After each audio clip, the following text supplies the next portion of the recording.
Ya, Assalamualaikum warahmatullahi wabarakatuh. Perkenalkan, aku Yuandri Adi Parista dari program studi Teknologi Rekayasa Otomasi, Sekolah Vokasi Universitas Diponegoro. Aku, namaku Yuandri Adi Parista sekali lagi, dan aku memiliki NIM yaitu 400403024630090 atau bisa diambil 3 digit terakhir saja itu 060. Nah, pada pertemuan kali ini aku akan membahas mengenai simulink pemodelan dan kontrol PID. Oke, langsung aja biar nggak lama-lama lagi, yaitu yang pertama, apa itu pemodelan sistem? Nah, pemodelan sistem itu gampangnya adalah cara kita menggambarkan atau merepresentasikan suatu sistem nyata ke dalam bentuk model supaya lebih mudah dipahami, dianalisis, atau disimulasikan.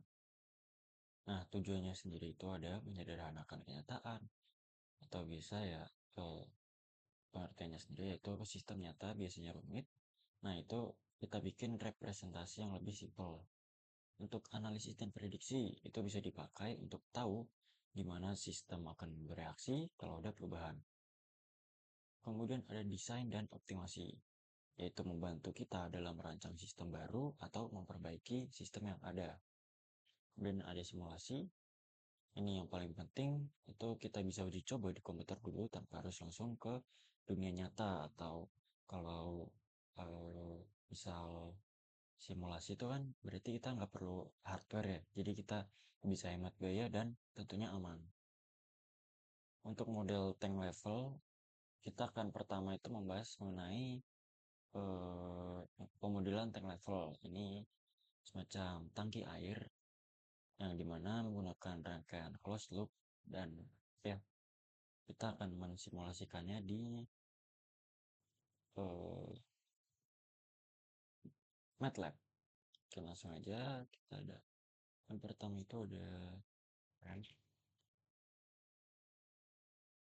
kayaknya agak-agak lemot karena memang MATLAB sendiri lumayan berat untuk aplikasinya. Kemudian ada K, dan ada um, D, K, K,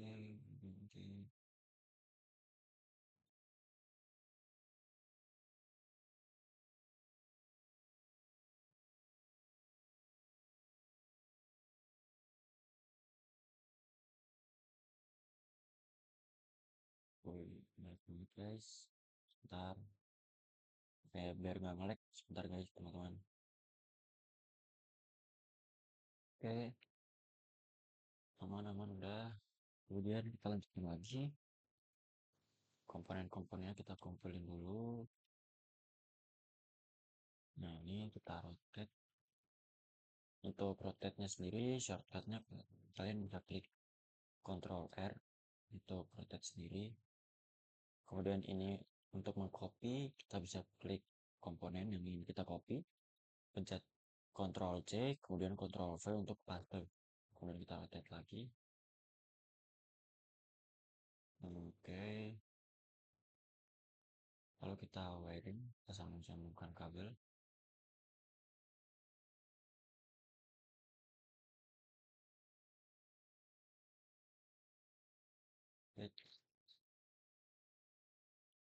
Oke,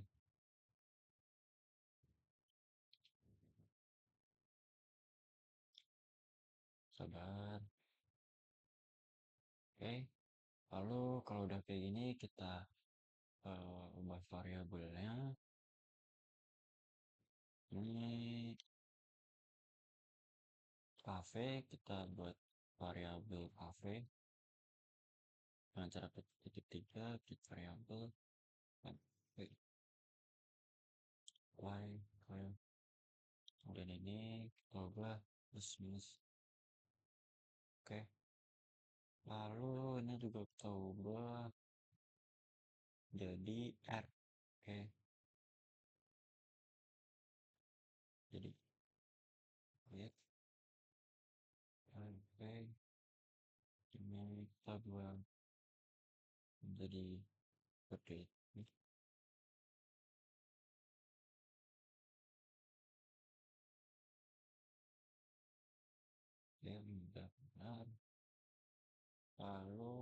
ini A.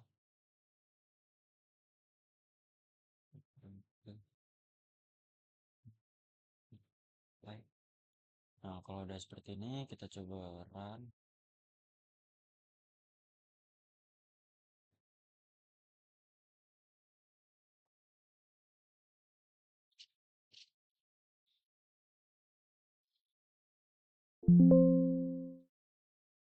Kita coba cek scope.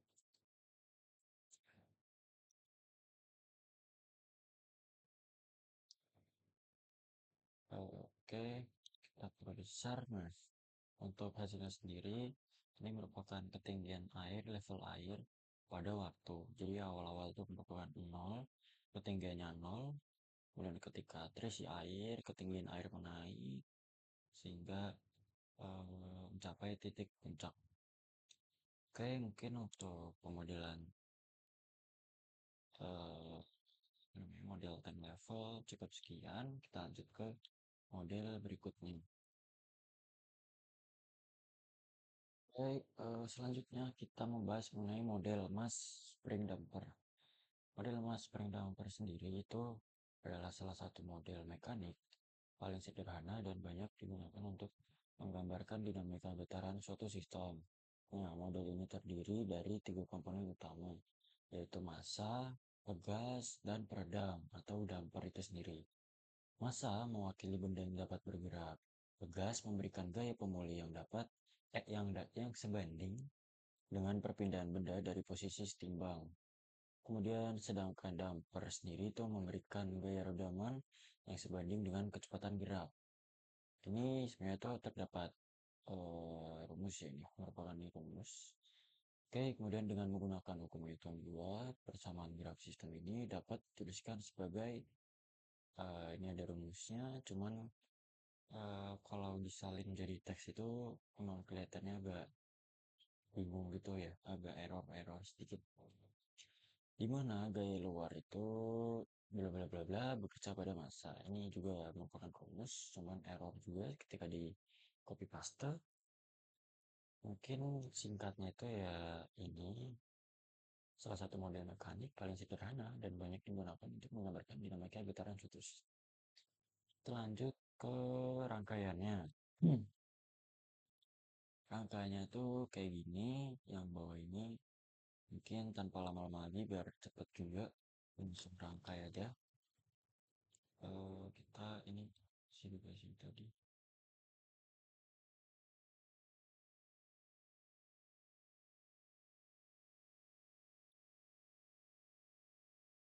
Oke, langsung aja kita lihat dulu rangkaian ini berapa aja.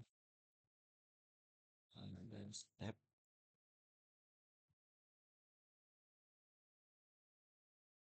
kemudian gain, kemudian sum, terus sum, kemudian integrasi.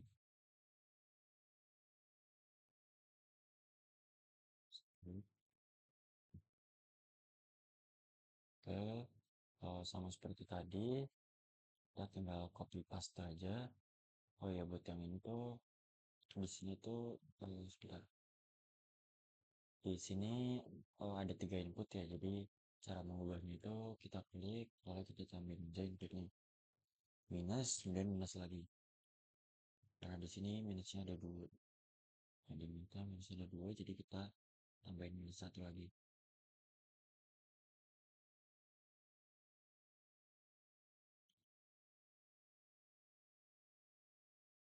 Oke, mungkin tampil kayak gini. Ini kita paste.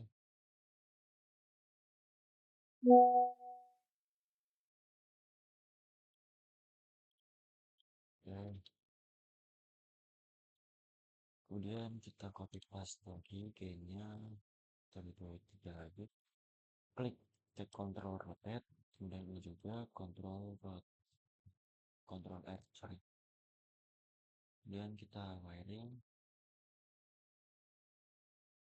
kita sambung-sambungkan ke kabelnya. Nah, ini butuh pin satu lagi.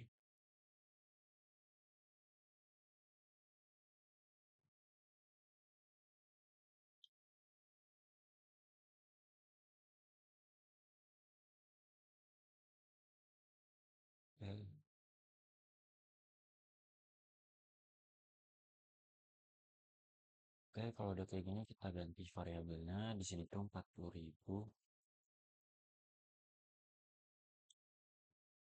Di sini juga 40.000. Di sini tuh 150. Loh, kemudian di sini 1/25. Oke, nah kemudian kalau udah kita ke stop time, kita balik. Jika sudah, kita coba run. Kita coba cek scope. Nah, untuk hasilnya sendiri itu seperti ini, yang dimana pada osiloskop ini terjadi osilasi yang dimana ini terjadi sebuah penurunan atau uh, gelombang itu ya semakin pudar lah, yang awalnya seperti ini kemudian pudar menghilang. Oke, mungkin buat model mas spring damper sekian. Kita lanjut ke rangkaian berikutnya, pemodelan. Oke, selanjutnya kita lanjut ke servo motor DC. Apa itu servo motor DC? Servo motor DC itu gampangnya adalah motor DC yang dilengkapi dengan sistem kontrol umpan balik atau feedback supaya bisa mengatur posisi, kecepatan, atau percepatan dengan presisi tinggi. Jadi, kalau motor DC biasa cuma berputar sesuai tegangan atau arus yang dikasih, servo motor DC bisa dalam tanda kutip tuh taat perintah sesuai sinyal kontrol. Karena ada sensor yang memberitahu posisi atau kecepatannya ke rangkaian pengendali. Prinsip kerjanya sendiri itu servo menerima sinyal kontrol, biasanya itu berupa pulsa PWM, kemudian sinyal ini dibandingkan dengan feedback sensor. Kalau posisi atau kecepatan motor belum sesuai, controller akan menyesuaikan tegangan atau arus motor sampai hasilnya sesuai dengan input. Hasilnya, motor bisa berhenti tepat di sudut yang diperintahkan atau berputar dengan kecepatan tertentu. Untuk rangkaiannya seperti ini, mungkin tanpa lama-lama lagi kita langsung rangkai aja di Simulink, di MATLAB. Pertama itu kita butuh time, kemudian tentu gain,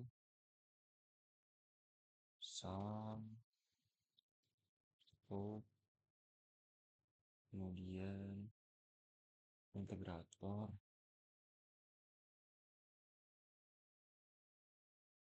Oke, tinggal kita rangkai aja. Karena ini juga inputnya 3, jadi kita edit dulu jadi input 3.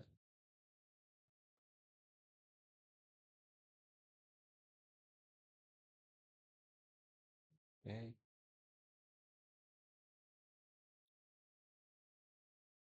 method ini tinggal kita susun aja sebenarnya. Kita Ctrl R dan kita copy paste dan sum lagi.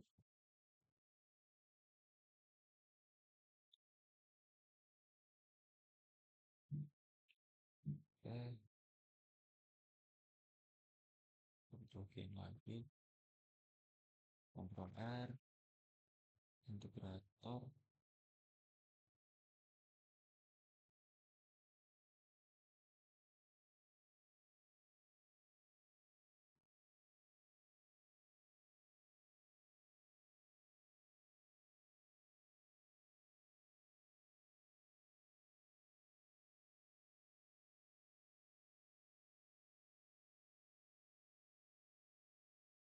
Oke, kalau udah kita tinggal rangkai aja.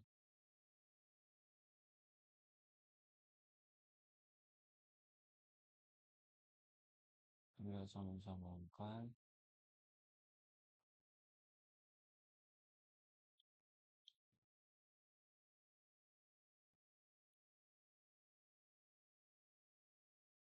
Bisa. Ini harusnya sambungkan yang ke bawah ini. Biar ini close ini.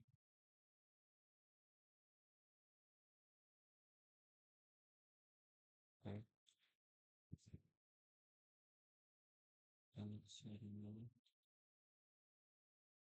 kemudian senyum, sama-sama. Oh, buat itu jangan lupa begini. Oke, jika sudah, saatnya kita mengganti variabel dengan kemudian ini ke kita create variabel terus satu L.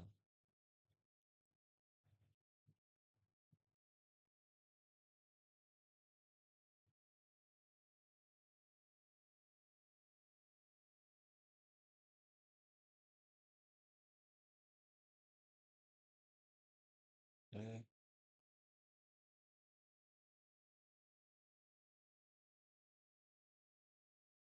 bentar teman-teman. Karena ini terdapat kesalahan teknis, saya coba perbaiki terlebih dahulu. Oke, teman-teman, kita lanjut lagi. Kita ganti variabel untuk R.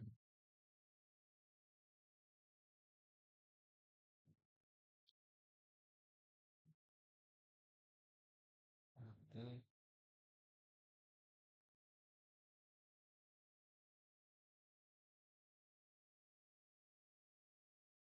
oke,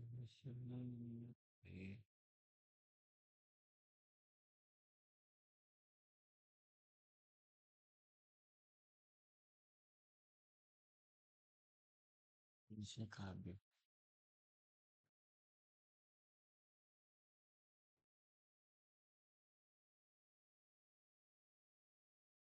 Oke, jika sudah,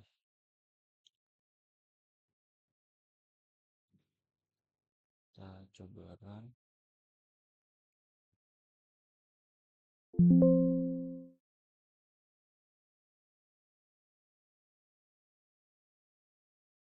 Oke, kurang lebih itu nanti sebentar dulu.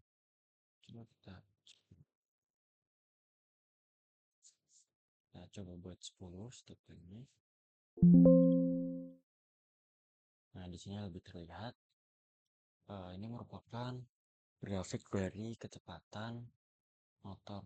Nah, ketika dinyalakan, itu terjadi lonjakan dari 0, kemudian menuju ke titik puncak, kemudian penyesuaian kecepatan sesuai dengan kecepatan yang diinginkan, sesuai dengan input yang diinginkan. Jadi misalnya ini kan dari 0, kemudian bergerak, kemudian ketika di titik sini itu mulai penyesuaian input.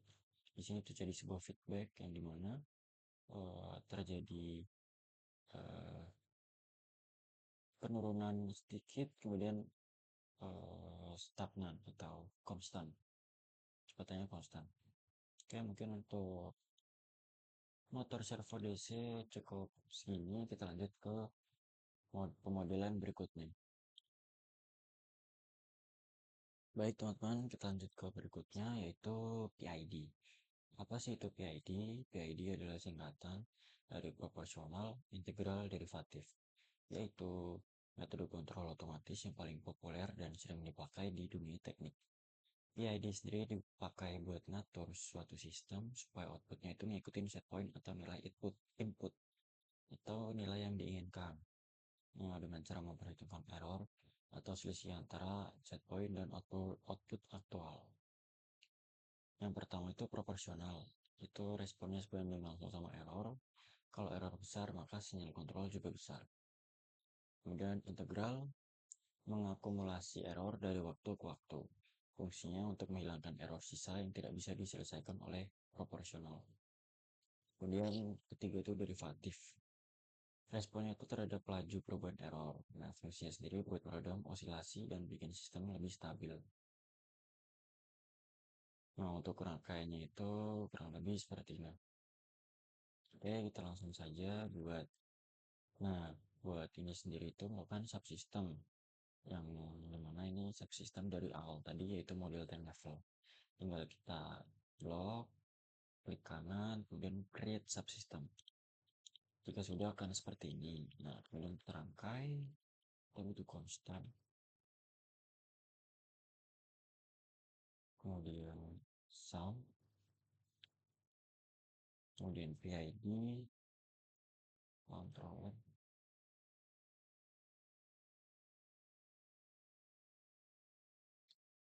scope dan display.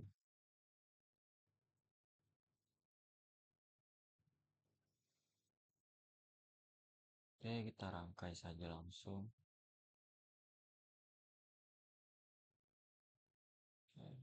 Controller disambungkan.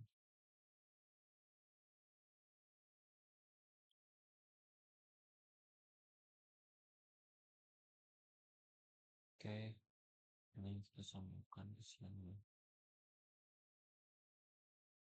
Nah, kita coba, kita ubah ini.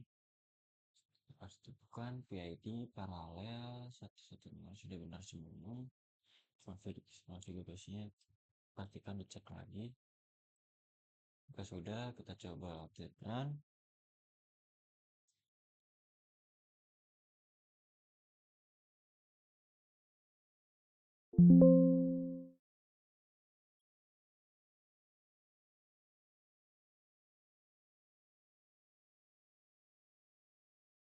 Oke, sebentar. Berarti aku dapat kesalahan, teman-teman.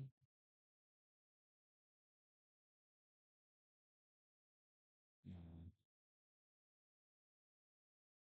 coba perbaiki dulu.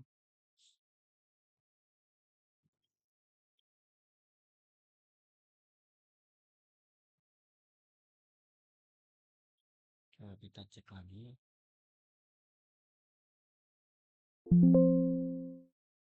Sebenarnya terdapat error, teman-teman. Sebentar dulu.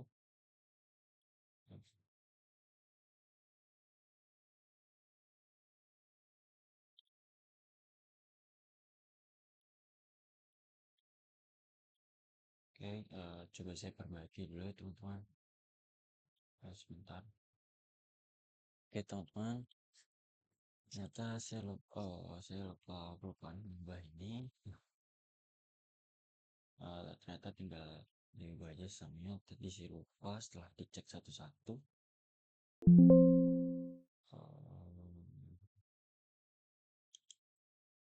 Sebentar, kita coba rangkai ulang lagi. Takutnya sini nyangkut ya. Oke.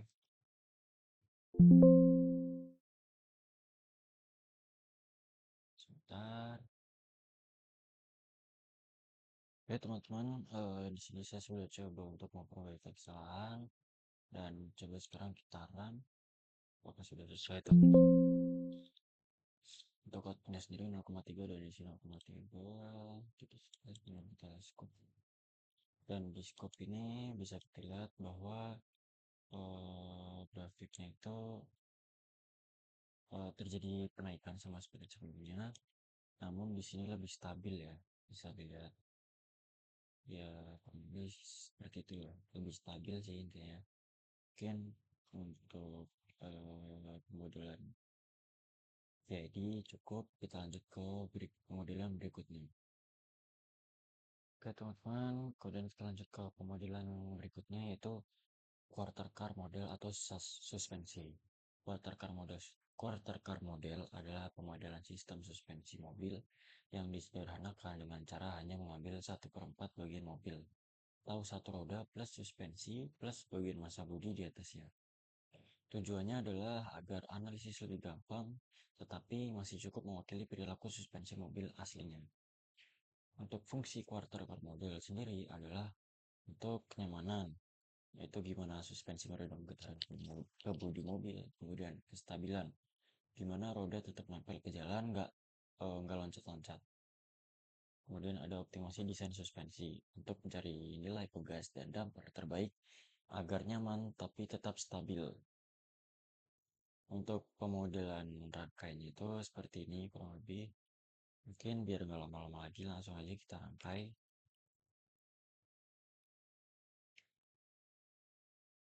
Oke, langsung saja kita cek dulu. Kita semua. Oke, scope, kemudian motor,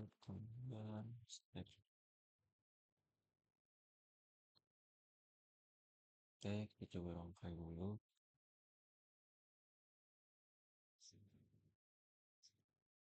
Oke, tor, kemudian paste.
Oke, jika sudah seperti ini, lalu kita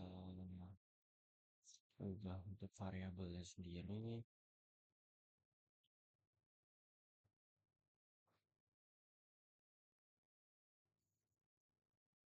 Apply, oke. Di sini K1,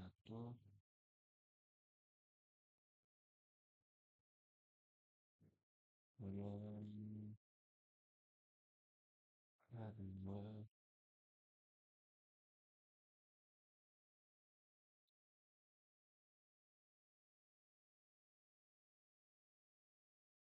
Oke, jika sudah, hasilnya jam 8, file build tambah 30. Kalau kita coba klik run,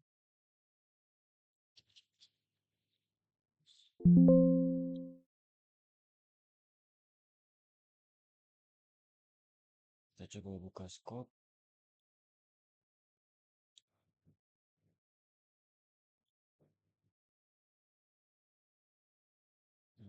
Sebentar. Kita coba cek dulu. Ya teman-teman, mungkin kita coba run, kemudian kita cek gelombangnya. Untuk gelombangnya gelombangnya sendiri berbentuk seperti ini. Oke, mungkin saya tidak bisa menjelaskan mengapa bentuk gelombangnya seperti itu, namun ya yang saya tahu ini adalah hasil output dari rangkaian quarter model quarter model. Nah, untuk pembahasan videonya mungkin cukup sekian. Ya, mungkin yang bisa saya simpulkan dari pemodelan sendiri merupakan ya bisa dibilang sangat membantu dalam contohnya seperti saya yaitu mahasiswa teknik. Pemodelan sangat membantu karena saya dapat mengerti bagaimana blok diagram, bagaimana rangkaiannya tanpa harus melakukan percobaan di dunia nyata atau menggunakan hardware yang tentunya mengurangi biaya dan aman tentunya. Dan juga PID itu apa ya, bisa dibilang sebagai sistem kontrol sehingga bisa membuat tegangan itu membuat rangkaian misal tadi pada motor servo motor DC itu jadi lebih stabil ketika dijalankan. Kemudian juga uh, kemudian di tank level itu juga ketika diterapkan sistem PID itu lebih stabil tegangan, lebih stabil untuk kita lihat gelombangnya tadi dibandingkan tidak menggunakan PID. Mungkin cukup sekian dari saya sendiri. Mohon maaf bila terjadi salah kata, mohon maaf jika penjelasan saya bisa dibilang kurang sulit dipahami karena saya juga di sini masih belajar, saya merupakan mahasiswa. Jadi kita di sini sama-sama belajar, teman-teman. Mohon supportnya untuk kedepannya. Terima kasih. Wassalamualaikum warahmatullahi wabarakatuh.